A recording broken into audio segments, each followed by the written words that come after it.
Hey guys, welcome back to my channel, and today we'll be reviewing the one and only Jawan. So Jawan is one of the most anticipated movies of the year, and it consists of a star-studded cast, the likes of whom are SRK, Nayantara, Vijay Setupathi, Deepika Padukone, Sanjay Dutt, and Priyamani.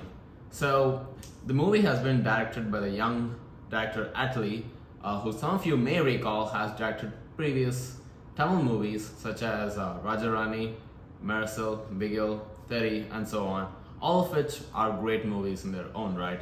So the movie Jawan has been produced by Red Chillies Entertainment. It has been established by SRK and his wife Gauri Khan. No surprise there.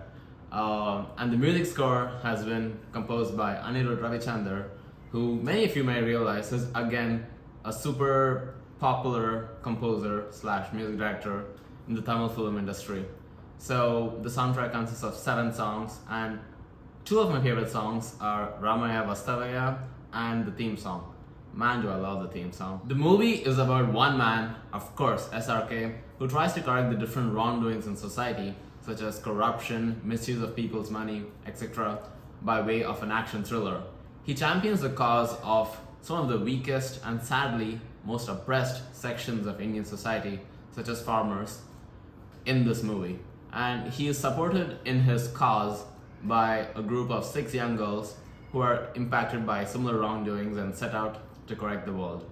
So his final message, or rather all his message, is basically about creating awareness in people, and he leaves us with the final message being the need to vote for the right political party. So the villain in this is played by Vijay Setupathi, who does an extremely good job, I must say. So he portrays himself as a ghastly, gruesome, horrible guy who does not care for the suffering he causes other people, and just goes about brandishing violence and threats to resolve things. And that's pretty much Vijay Setupathi's role in a nutshell. So Nayantara plays the role of an honest police officer who is initially aimed at capturing the criminal here, who is SRK.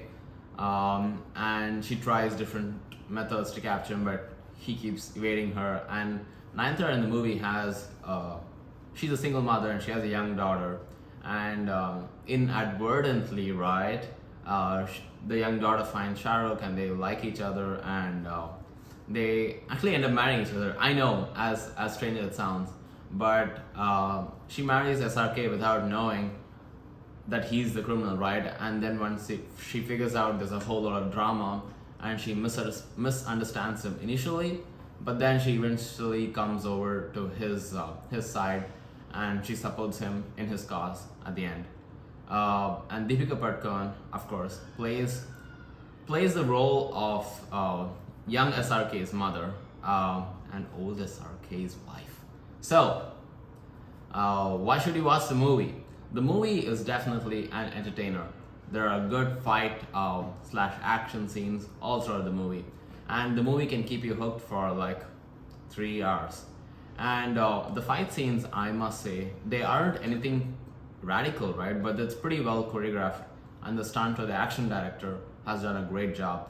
Especially the fight scene for the girls, it's very well thought of. It's not overly sexualized, or it's not overly comical as well. It's smooth and good action.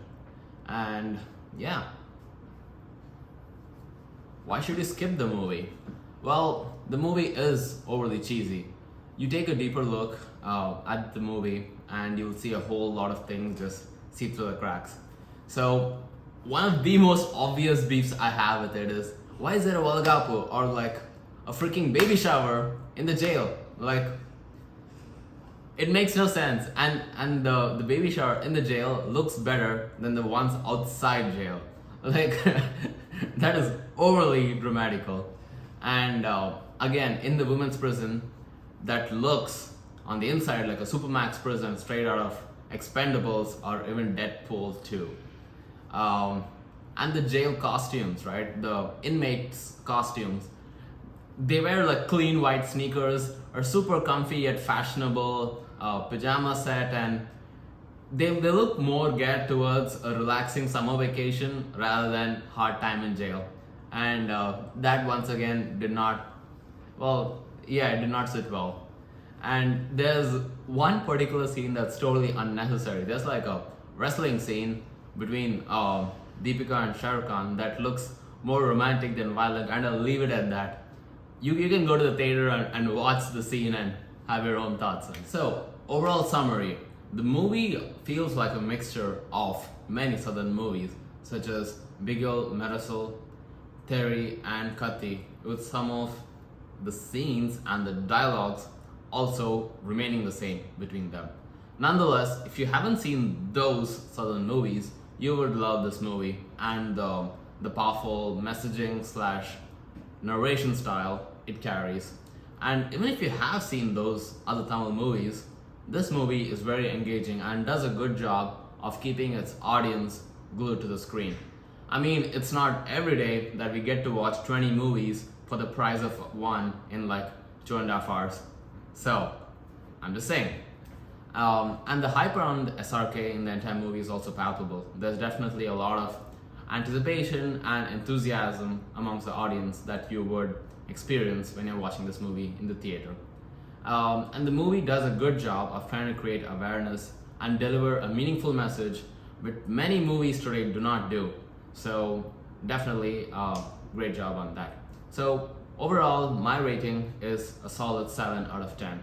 And this is a must watch for SRK fans and worth at least one watch for everybody else. So that's it for today's review, guys. Hope you liked it, and please leave comments on how you thought the movie went and what your opinion on the movie was. And please like and share the video if you like the movie, if you like SRK, if you like Nayantara, if you like Atlee, or like any of the actors in the movie, or of course like my style of movie reviewing. And of course, please don't forget to subscribe so you can keep watching great content like this. See you next time. Bye.